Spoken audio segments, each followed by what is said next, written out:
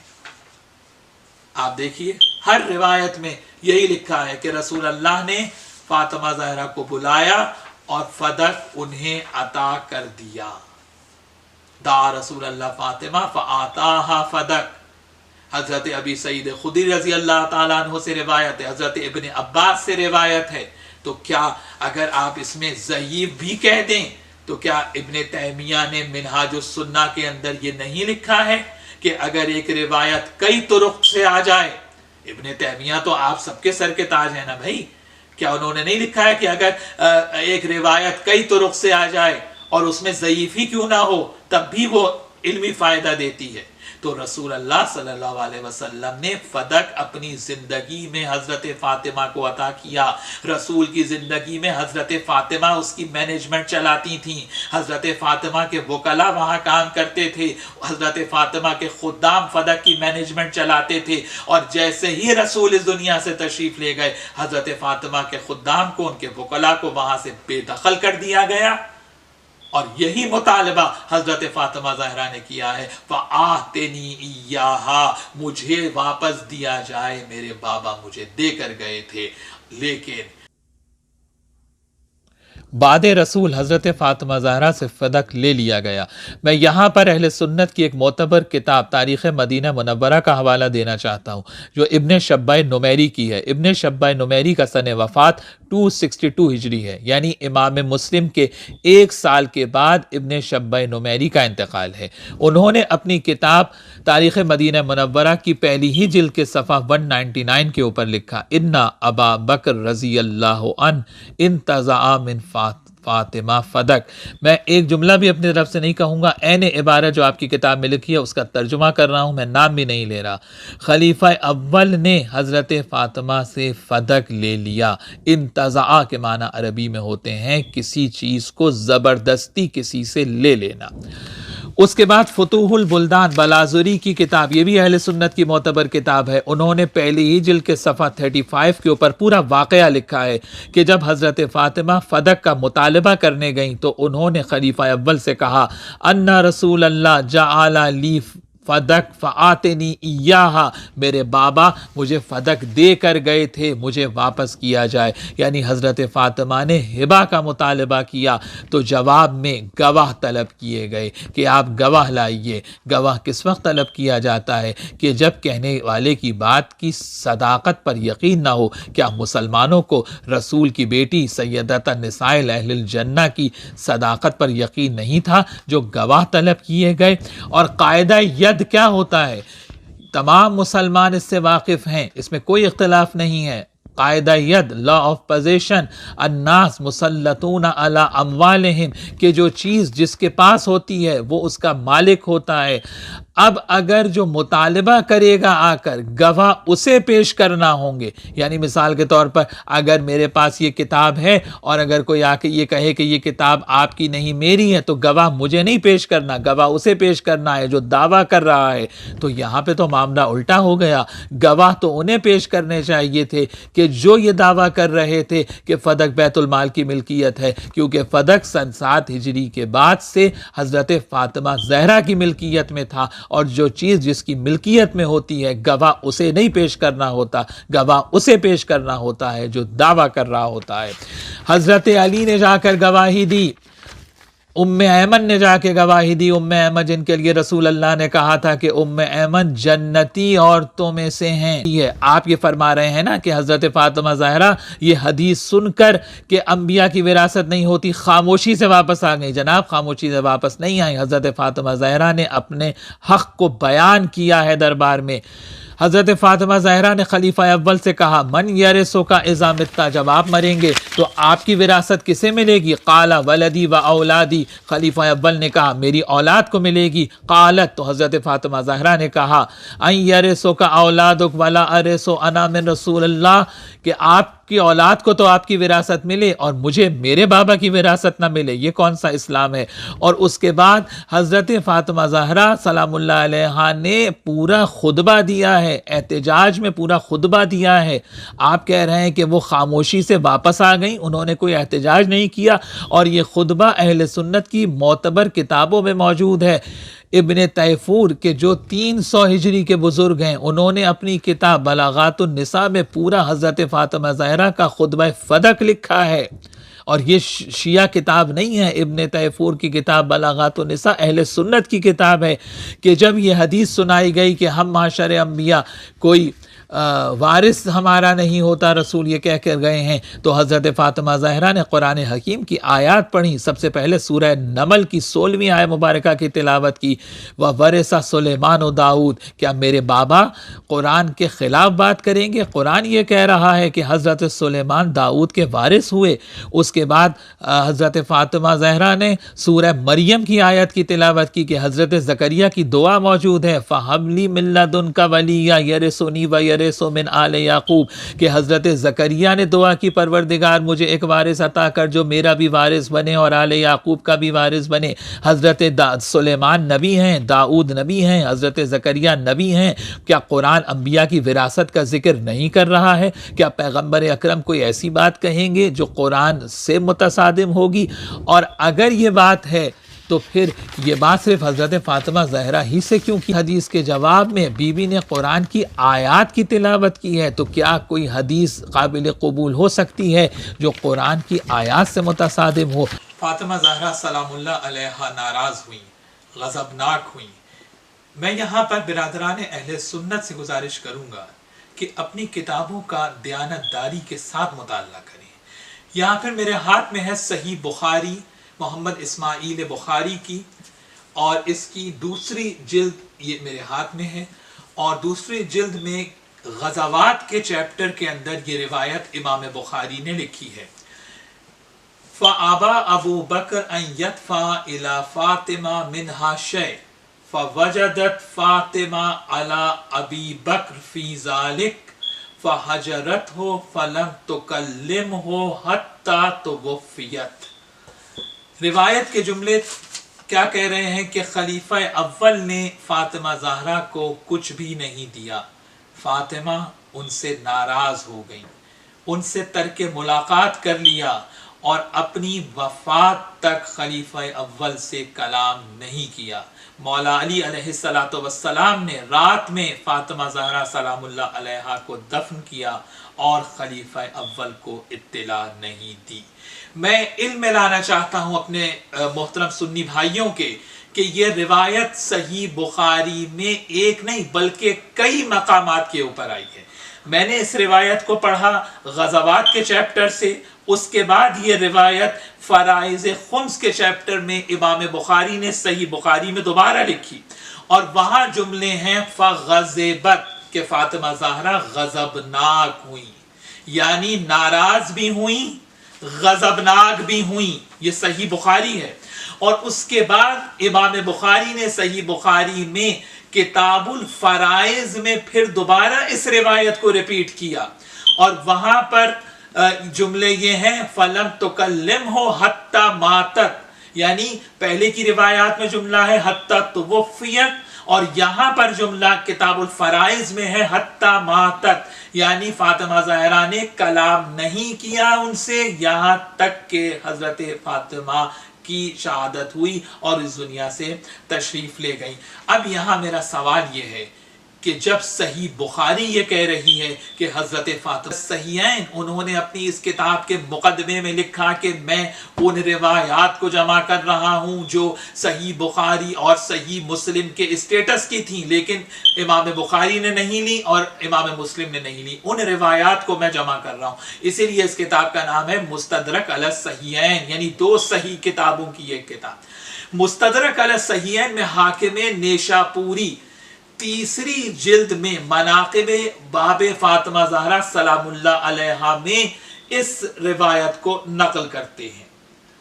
کیا جملے ہیں روایت کے؟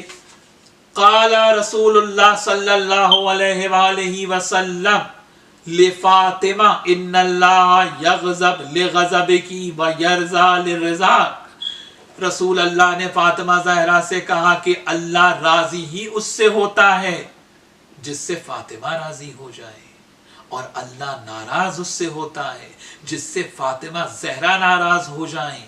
یعنی اس حدیث کی روشنی میں اگر میں یہ کہوں کہ اللہ سبحانہ و تعالی نے ذات مصطفیٰ صلی اللہ علیہ وآلہ وسلم کے بعد اس کائنات میں اگر اپنی رضا کو کسی مخلوق کی رضا سے مشروط کیا ہے، اپنی رضا کو کسی مخلوق کی رضا سے کنڈیشنل کیا ہے، تو وہ ذات فاطمہ زہرا سلام اللہ علیہا ہے۔